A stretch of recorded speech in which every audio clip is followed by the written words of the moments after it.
भारत पाकिस्तान से दुश्मनी रखकर आगे नहीं बढ़ सकता बस। और मैं ये भी समझा सकता हूं कि मैं ऐसा क्यों कहता हूं। हम एक क्या पाकिस्तान एक दुश्मन देश है? सुनीत, क्या आपको पाकिस्तान में रहते हुए ऐसा लगा कि आप एक दुश्मन देश में रह रही हैं? नहीं, शायद इसलिए क्योंकि उस समय भारत पाक संबंधों का बहुत अच्छा दौर था और वे सच में हमें बहुत सम्मान की नज़र से देखते थे। सबसे पहले मेहमान नवाजी में वे दुनिया में सर्वश्रेष्ठ हैं। मेरे देखे गए देशों में कोई पाकिस्तानी लोगों के करीब नहीं आता। मेरा कहना यह है कि हम यहाँ बस समय बर्बाद कर रहे हैं, क्योंकि पाकिस्तान ने हमेशा यही कहा है कि हम दो देशों में एक ही लोग हैं, और सच कहूं तो हम वही हैं। और जब मैं देखता हूं, लेकिन आप ये बात चीन के बारे में नहीं कह सकते। नहीं, हम दो देशों में एक लोग नहीं हैं। तो आप पाकिस्तान को लेकर इतने स्पष्ट हैं कि मैं इस विषय को पूरी तरह से विस्तार देना चाहूँगा, क्योंकि आपके विपरीत जो शायद 4 बार पाकिस्तान गए हैं, मैं जब से पाकिस्तान से एक राजनयिक के रूप में लौटा हूँ, मैं 40 बार वापस गया हूँ और पाकिस्तान के हर हिस्से में गया हूँ, और मैं पूरी तरह से आपकी राय का समर्थन करता हूँ। तो ये बहुत स्पष्ट था कि अगर कोई और संकट आता है या कोई समस्या होती है तो चीनी पाकिस्तान के पीछे खड़े होंगे, मजबूत चट्टान की तरह, लोहे की तरह। क्या आपने तब भी इसकी कल्पना की थी? हाँ, कि पाकिस्तानी कंट्रोल रूम में चीनी कमांडर बैठेंगे और वास्तव में हमारे विमानों के खिलाफ मिसाइलों को निर्देशित करेंगे, और चीनी विमानों को हमारे विमानों के खिलाफ निर्देशित करेंगे। तो इसलिए हमने ये निष्कर्ष निकाला है कि ऑपरेशन सिंदूर के बाद दोनों कारणों से, पहला, क्योंकि दुनिया हमारे इस दावे का समर्थन नहीं करती कि पहलगाम के पीछे पाकिस्तान था, और अमेरिका के कारण राष्ट्रीय सुरक्षा रणनीति और चीन की यह दृढ़ता कि कम से कम 5 अगस्त 2019 से वह पूरी तरह पाकिस्तान के साथ खड़ा है। अब हम ऐसी स्थिति में हैं जहां चीन पाक अमेरिका या चीन पाक या सिर्फ पाकिस्तान के साथ सैन्य टकराव में बहुत अधिक जोखिम है। बहुत ही महत्वपूर्ण अतिथि हैं प्रवीण सोनी, जो फोर्स मैगजीन के संपादक हैं, ने अपने करियर की शुरुआत भारतीय सेना से की थी और अब शायद भारत के सबसे प्रसिद्ध रक्षा विश्लेषकों में से एक हैं। और हम यह चर्चा करने जा रहे हैं कि क्या हमें अपने दोनों पड़ोसियों चीन और पाकिस्तान के साथ टकराव करना चाहिए या मेल मिलाप की राह अपनानी चाहिए। प्रवीण, क्या मैं कुछ बातें कहकर शुरुआत कर सकता हूं? और फिर मुझे उम्मीद है कि इस कार्यक्रम का अधिकांश हिस्सा आप इन मुद्दों पर बात करेंगे। जब मैं बड़ा हो रहा था, और वास्तव में अभी हाल तक, हम बात करते थे कि भारत को 2 मोर्चों पर सैन्य चुनौती का सामना करना पड़ता है, एक पश्चिम में पाकिस्तान और दूसरा उत्तर में चीन। लेकिन मैंने ऑपरेशन सिंदूर से भी पहले लिखना शुरू कर दिया था। चीनियों ने खुद को लगभग वहीं स्थापित कर लिया है जहां सिकंदर 326 ईसा पूर्व में था, जब उसे वापस लौटना पड़ा था। अब हमारे पास 2 मोर्चे नहीं हैं, हमारे पास एक ही मोर्चा है, इस मायने में कि चीन और पाकिस्तान दोनों, यानी चिन पाक, सिंधु के उस पार हैं। और इसलिए हमें 2 मोर्चों से नहीं निपटना है, हमारे पास एक ही मोर्चा है, जिस पर अगर पाकिस्तान की क्षेत्रीय अखंडता को कोई गंभीर खतरा हुआ तो चीनी और पाकिस्तानी दोनों एक साथ खड़े होंगे। और ऑपरेशन सिंदूर के दौरान यह बात लगभग सच साबित भी हुई है। तो सबसे पहले मैं चाहूँगा कि प्रवीण, आप हमारे दर्शकों को बताएं कि ऑपरेशन सिंदूर के दौरान, खासकर शुरुआती रात में, चीन और पाकिस्तान के बीच किस तरह का सहयोग था। अगर आप अनुमति दें तो क्या मैं आपको 5 अगस्त 2019 की ओर वापस ले जा सकता हूं? हाँ। ये वही दिन है जब भारत ने जम्मू और कश्मीर से अनुच्छेद 370 हटा दिया था, और उसके बाद अगले दिन 6 अगस्त को गृह मंत्री अमित शाह ने संसद में घोषणा की कि अब जम्मू और कश्मीर राज्य की जगह 2 केंद्र शासित प्रदेश होंगे। और उन्होंने कहा कि पीओके जम्मू और कश्मीर केंद्र शासित प्रदेश का हिस्सा होगा। लेकिन चीनियों ने कहा, नहीं, आप जो कर रहे हैं वह मानचित्रण आक्रामकता है, हम इसे स्वीकार नहीं करते। तो सब कुछ वहीं से शुरू होता है। और ये कैसे शुरू होता है कि इस तारीख के बाद से, क्योंकि मैं भारत और पाकिस्तान के बीच जो कुछ भी हो रहा है उसका बहुत गहरा पर्यवेक्षक रहा हूँ, और मैं इसके बारे में लिखता भी रहा हूँ कि 2 बदलाव हुए। पहला बदलाव राजनीतिक स्तर पर था, राष्ट्रपति शी जिनपिंग से लेकर चीन के किसी भी अधिकारी तक। जब भी उन्होंने पाकिस्तान के बारे में बात की तो सबसे पहली बात उन्होंने यही कही कि चीन पाकिस्तान की संप्रभुता और क्षेत्रीय अखंडता का समर्थन करेगा। और जो लोग सैन्य पक्ष को बारीकी से देख रहे थे उन्होंने यह जरूर महसूस किया होगा, पाकिस्तान वायुसेना और चीनी वायुसेना के बीच जो अभ्यास होते थे वे वास्तव में 2012 में शुरू हुए थे, लेकिन 2019 के बाद वे बहुत उन्नत हो गए।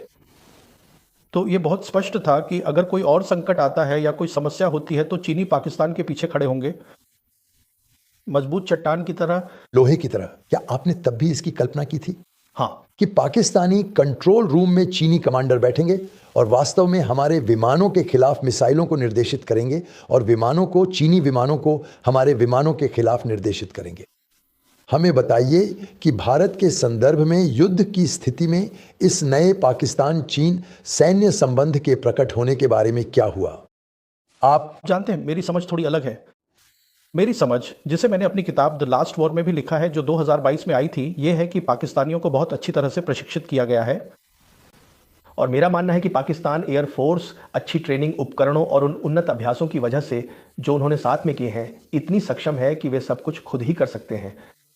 लेकिन जहां उन्हें चीनी मदद की जरूरत पड़ी वह था जिसे हम नॉन काइनेटिक क्षमताएं कहते हैं, जिसमें सबसे महत्वपूर्ण है स्पेस, अंतरिक्ष क्षमता। इसका मतलब है कि आपको 24 घंटे निगरानी की जरूरत होती है। और यह बात भारत के डायरेक्टर जनरल ने भी स्वीकार की थी जब ऑपरेशन पूरे हो गए थे।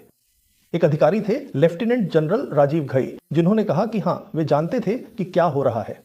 तो उनके पास पूरी तरह से विजिबिलिटी, दृश्यता का लाभ था, जो भारतीय पक्ष के पास नहीं था।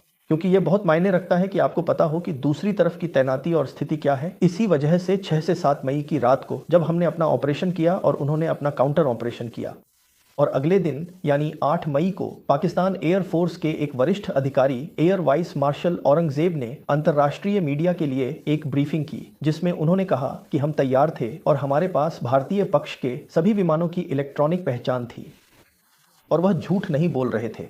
तो यहाँ 2 बातें हैं, बहुत महत्वपूर्ण बातें। एक है दृश्यता और दूसरा हिस्सा है जिसे हम इलेक्ट्रॉनिक वॉरफेयर कहते हैं। ये केवल तभी संभव है जब आपके पास उन्नत इलेक्ट्रॉनिक वॉरफेयर हो और आप उस वायुसेना के साथ प्रशिक्षण कर रहे हो जो सबसे आगे है। तो मैं जो कह रहा था वो ये है कि कुछ क्षमताएं होती हैं जिन्हें नॉन काइनेटिक क्षमताएं कहा जाता है, जो काइनेटिक नहीं होती। काइनेटिक क्या है? काइनेटिक वह होता है जब आप प्रभाव डालते हैं, जब आप मिसाइल दागते हैं, जब आप बंदूक चलाते हैं, वह काइनेटिक है। एक नॉन काइनेटिक क्षमता स्पेस क्षमता जैसी होती है, जैसे जिसे इलेक्ट्रॉनिक वॉरफेयर कहा जाता है, जिसमें आप दूसरी तरफ के उपकरणों को जैम कर देते हैं। यह एक नॉन काइनेटिक क्षमता है और उनकी यह क्षमता बहुत अच्छी है क्योंकि 2019 में बालाकोट में भी उन्होंने अपनी इलेक्ट्रॉनिक वॉरफेयर पर बहुत अच्छा नियंत्रण दिखाया था। तो ये सभी सबक भारतीय पक्ष को सीखने चाहिए थे। और वास्तव में मैं भारत की सैन्य नेतृत्व को दोष नहीं देता, क्योंकि इस क्षेत्र में काम करने वाले अधिकांश लोग जानते हैं कि संचालन मामलों में बहुत अधिक राजनीतिक हस्तक्षेप होता है। युद्ध के मामलों में जब आप विषय को नहीं समझते लेकिन फिर भी पूरी चीज को संचालित करने लगते हैं तो समस्याएं आ सकती हैं। अब इसी संदर्भ में मैं चाहूंगा कि एक क्षण के लिए, सिर्फ एक क्षण के लिए ध्यान को सैन्य कारकों से राजनीतिक कारकों की ओर मोड़ें। उस शुरुआती रात के बाद भारतीय वायुसेना ने दावा किया कि उन्हें बड़ी सफलताएं मिली हैं अगले कुछ दिनों में। हालांकि कूटनीतिक मोर्चे पर ऐसा लगता है कि हम पूरी तरह विफल रहे, क्योंकि पाकिस्तानियों और चीनियों ने ठीक अगले ही दिन एक साथ आकर कदम उठाया, पहलगाम, और एक बयान जारी किया जिसे संयुक्त राष्ट्र सुरक्षा परिषद ने सर्वसम्मति से जारी किया, जिसमें उन्होंने आतंकवाद की निंदा की। उन्होंने उस घटना की निंदा की जो पहलगाम में हुई थी। उन्होंने कहा कि जो कोई भी इस तरह की गतिविधियों का समर्थन, वित्त पोषण, हथियारों की आपूर्ति या प्रायोजन कर रहा है, उसकी निंदा की जानी चाहिए। लेकिन पाकिस्तान और चीन के समर्थन के बावजूद उन्होंने पाकिस्तान का नाम नहीं लिया, और तब से किसी ने भी पाकिस्तान का नाम नहीं लिया है। किसी ने नहीं, सिवाय तालिबान अफगानिस्तान के, जिनकी खुद की पाकिस्तान और नरसंहारकारी इजराइल से समस्या है। ये कूटनीति की पूरी तरह से विफलता है। अब इस संदर्भ में यह देखते हुए कि श्री मोदी ने घोषणा की थी कि ऑपरेशन सिंदूर अनिश्चितकालीन रहेगा, आपको क्यों लगता है कि वे कुछ दिन पहले हुए लाल किले के विस्फोट को लेकर इतने संकोच में हैं?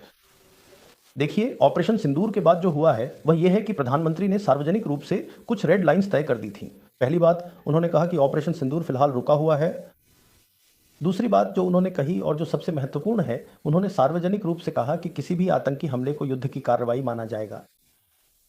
तो मेरी राय में अगर उन्होंने यह कह दिया होता कि दिल्ली की यह घटना एक विस्फोट है, यह विस्फोट, इसके पीछे पाकिस्तानियों का हाथ है, इसका मतलब यह है कि फिर भारत की जनता विपक्षी पार्टियों के साथ मिलकर उनसे पूछती कि अब यह युद्ध की कार्रवाई है, तो अब आप कार्रवाई करें। तो बात यह है कि ऑपरेशन सिंदूर, जैसा कि आपने सही कहा, उसका एक सैन्य पहलू है। दूसरी बड़ी बात जो हुई है जिसे लोग समझ नहीं पा रहे हैं वह यह है, पाकिस्तान की अंतर्राष्ट्रीय छवि काफी बढ़ गई है और इसके पीछे एक कारण है। तो यही कारण है मेरी राय में, जिसे बहुत ही सावधानी से विश्लेषण करने की आवश्यकता है, और अगर आप चाहें तो मैं इसे समझा सकता हूं। मैं चाहूंगा कि आप इसे थोड़ी देर बाद समझाएं, ठीक है। क्योंकि अब मैं इसमें एक तीसरा पहलू जोड़ना चाहता हूं। जब से ट्रंप प्रशासन द्वारा संयुक्त राज्य अमेरिका की राष्ट्रीय सुरक्षा रणनीति की घोषणा की गई है, मुझे ऐसा लगता है कि अब यह केवल चिन पैक नहीं रह गया है, बल्कि टिन पैक हम यानी चीन, पाकिस्तान और संयुक्त राज्य अमेरिका, जो एक तरह से एक साथ हैं, एक ऐसी इकाई के रूप में जो हमारे किसी भी सैन्य कार्रवाई का विरोध करेगी। और मैं ऐसा क्यों कह रहा हूं? सिर्फ इसलिए नहीं कि राष्ट्रीय सुरक्षा रणनीति में क्या लिखा है जिसे आप हमें समझाएंगे, बल्कि इसलिए भी क्योंकि श्री ट्रंप भारत से खास तौर पर नाराज नजर आते हैं, इसलिए कि भारत ने यह स्वीकार नहीं किया कि युद्ध विराम में मध्यस्थता उन्हीं ने की थी। और यही मूल कारण है कि अमेरिका में पाकिस्तान की प्रोफाइल को बढ़ाया गया है, वहीं दूसरी ओर भारतीय प्रोफाइल को घटा दिया गया है। तो हमें चिन पाक अस यानी चीन, पाकिस्तान, अमेरिका के बारे में बताइए। ट्रंप प्रशासन की राष्ट्रीय सुरक्षा रणनीति के संदर्भ में 1971 के युद्ध के बाद से, जिसे प्रधानमंत्री इंदिरा गांधी ने किया था, और हमने एक नया राष्ट्र बांग्लादेश बनाया था। दुनिया का आकलन था कि पारंपरिक युद्ध लड़ने की भारत की क्षमताएं पाकिस्तान की सेना से बेहतर हैं। तो मेरे आकलन में ऑपरेशन सिंदूर के बाद वह आकलन गलत साबित हो गया, और यही कारण है कि 18 जून को फील्ड मार्शल असीम मुनीर, जो पहले ही खुद को जनरल से फील्ड मार्शल 5 स्टार बना चुके थे, उन्हें राष्ट्रपति ट्रंप द्वारा व्हाइट हाउस में लंच के लिए आमंत्रित किया गया था। अगर मैं बीच में हस्तक्षेप करूं श्रीमान, ट्रंप ने सार्वजनिक रूप से कहा है कि उनके पसंदीदा फील्ड मार्शल हैं मुनीर। देखिए, यह सब ऑपरेशन सिंदूर और उसके परिणाम की वजह से है। जैसा कि दुनिया ने समझा वही महत्वपूर्ण है। देखिए, जो हम समझते हैं वह सब घरेलू खपत के लिए है, लेकिन दुनिया ने जैसे इसे देखा उसी वजह से आज पाकिस्तान को अमेरिकियों से एक रणनीतिक भूमिका मिली है। और रणनीतिक भूमिका यह है कि यह राष्ट्रीय सुरक्षा रणनीति में वर्णित है और सब कुछ वहीं से निकलता है। नहीं, देखिए, राष्ट्रीय सुरक्षा रणनीति में वे सब कुछ नहीं लिखेंगे। मुख्य बात यह है कि जहां तक 3 देशों का सवाल है, राष्ट्रीय सुरक्षा रणनीति में यह बहुत सरल है कि चीन को सैन्य खतरे के रूप में नहीं, बल्कि एक बड़े आर्थिक खतरे के रूप में पहचाना गया है, जो मुझे लगता है कि बहुत समझदारी की बात है। अमेरिका को आकर्षित करने के लिए अमेरिका, हाँ, जो कि बहुत समझदारी की बात है, लेकिन यह आगे विचार करने का विषय है। पर यह वही बिंदु है जिसे चीन के संदर्भ में राष्ट्रीय सुरक्षा रणनीति में रखा गया है, जो कि एक बड़ी बात है। इसकी राष्ट्रीय सुरक्षा नीति यूएसए की नहीं, इसे राष्ट्रीय सुरक्षा रणनीति कहा जाता है। हाँ, तो ये एनएसएस है। हाँ, तो यह व्हाइट हाउस द्वारा जारी किया जाता है साल में एक बार। तो उन्होंने चीन को एक आर्थिक चुनौती के रूप में वर्णित किया है। माफ कीजिए, खतरा नहीं, आर्थिक चुनौती, यही सही शब्द है। कैस, क्योंकि मैंने आपको इस विषय पर सुना है तो मैं आपसे इसे दोहराने के लिए कह रहा हूं। हाँ, पाकिस्तान की शक्तिशाली सैन्य प्रोफाइल बढ़ जाती है क्योंकि उन्होंने ईरान को भी एक प्रमुख सैन्य खतरे के रूप में पहचाना है। हाँ, और इसलिए एनएसएस के तहत पाकिस्तान उनके लिए सैन्य दृष्टि से भारत की तुलना में अधिक मायने रखता है। देखिए, सबसे पहले जहां तक ईरान का सवाल है, पूरे राष्ट्रीय सुरक्षा रणनीति में मैं पश्चिमी गोलार्ध की बात नहीं कर रहा, वह पूरी तरह से अलग विषय है। हाँ, मैं हमारे क्षेत्र या वास्तव में बाकी दुनिया की बात कर रहा हूं। केवल एक देश को पूरी तरह से दुश्मन के रूप में पहचाना गया है, और वह है ईरान। और ईरान की पाकिस्तान के साथ सटी हुई सीमा है। पाकिस्तानी और ईरानी एक दूसरे को समझते हैं। वे मुस्लिम राष्ट्र हैं और पाकिस्तान मध्य पूर्व को समझता है। अब राष्ट्रपति ट्रंप की आज की सबसे बड़ी समस्या यह है कि वह इजराइल के खिलाफ बहुत कम कर सकते हैं, क्योंकि अमेरिका में इजराइल लॉबी है। वास्तव में कई टिप्पणीकार सही कह रहे हैं, और मैं उनसे सहमत हूं कि ऐसा लगता है कि नेतन्याहू कम से कम मध्य पूर्व के मामले में अमेरिका की विदेश नीति चला रहे हैं।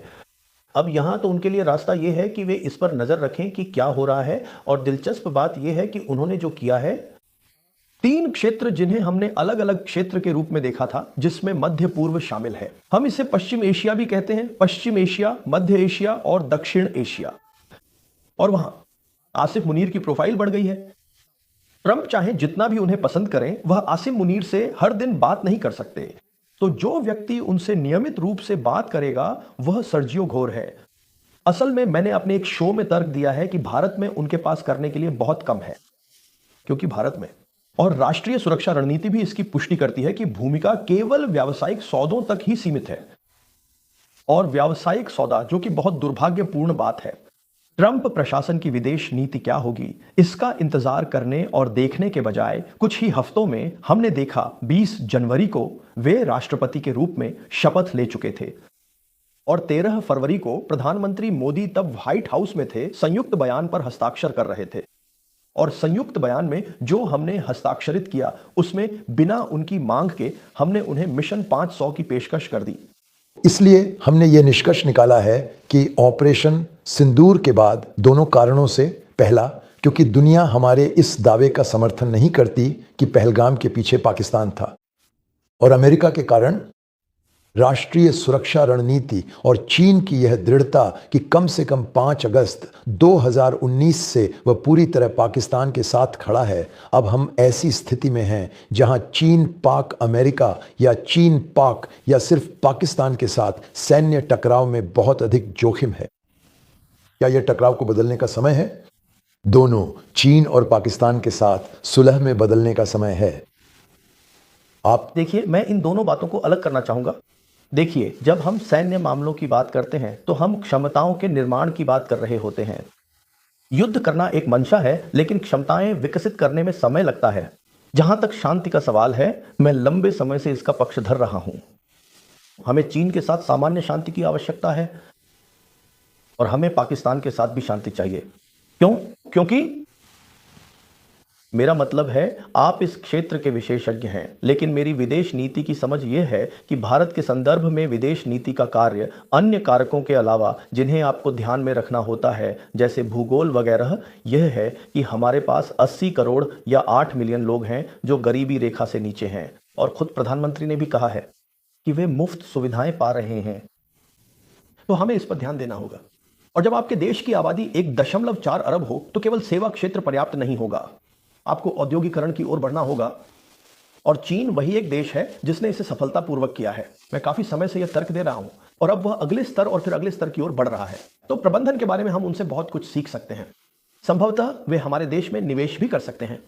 मेरा मतलब है, अगर आपके सामान्य संबंध हैं तो वे हमें यह परियोजना करने के लिए मजबूर नहीं कर रहे हैं। ये दोनों के लिए फायदेमंद हो सकता है। यह एक ऐसी परियोजना हो सकती है जिसे दोनों पक्ष चाहें, जो दोनों के लिए लाभकारी हो। पाकिस्तान के साथ भी यही बात लागू होती है।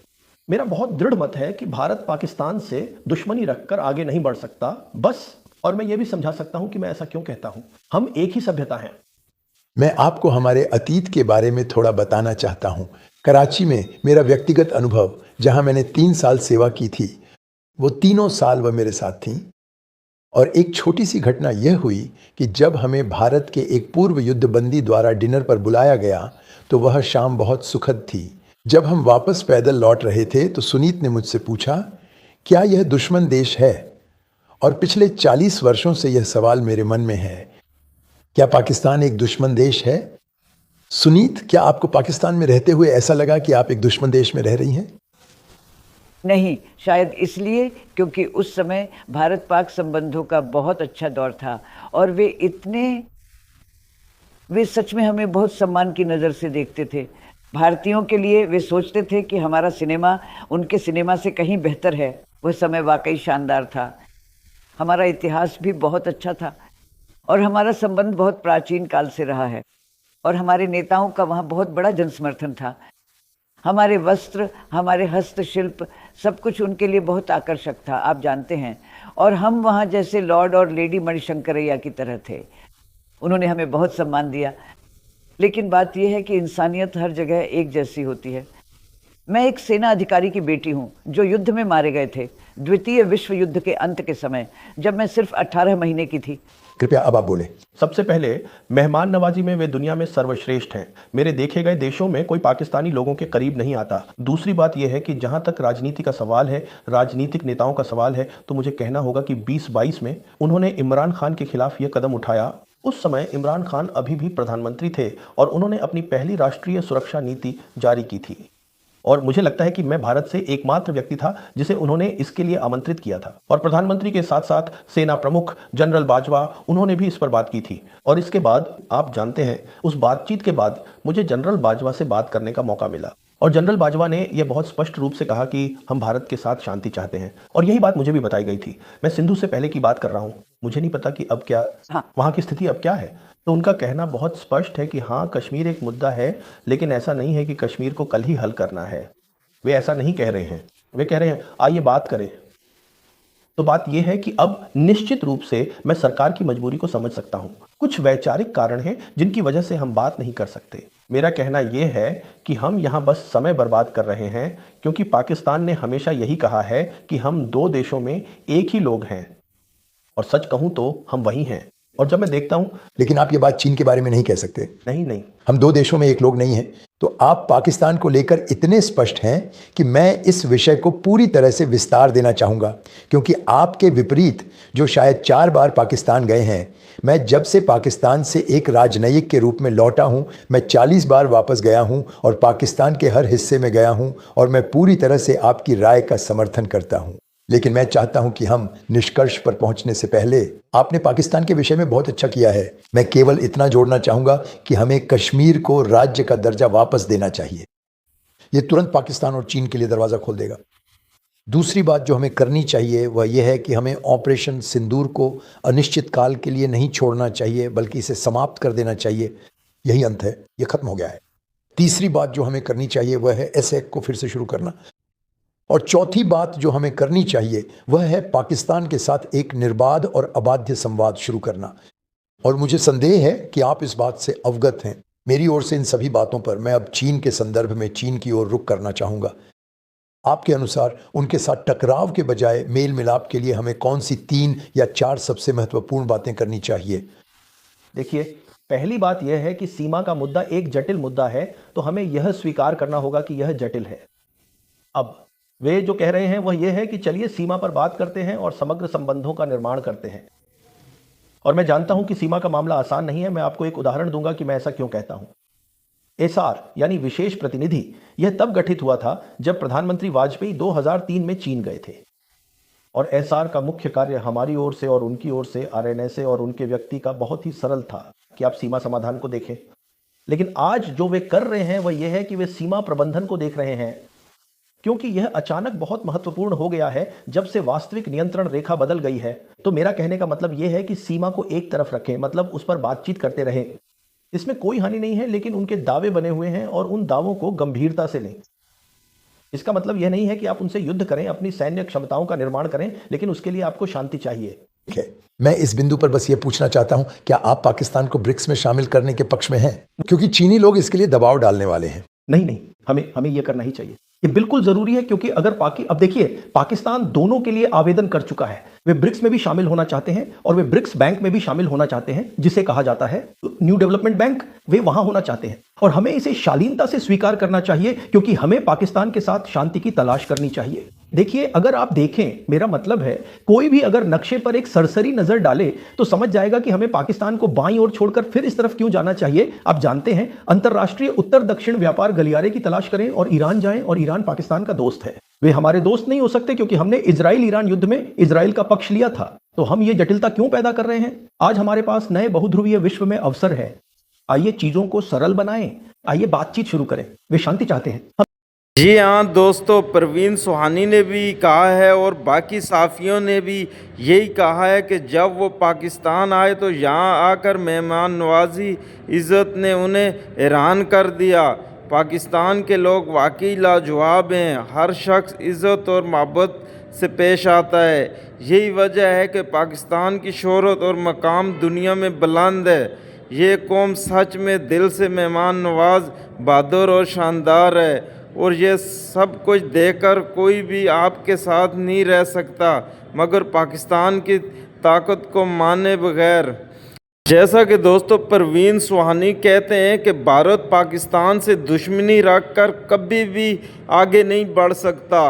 अगर आपको ये वीडियो पसंद आई हो तो दोस्तों सब्सक्राइब करें, लाइक करें और अपनी राय कमेंट में ज़रूर दें। अपनी दोस्तों के साथ वीडियो शेयर करें ताकि सब ये सच जान सकें। और याद रखें हम हमेशा हक के साथ हैं और हकीकत को सामने लाते रहेंगे।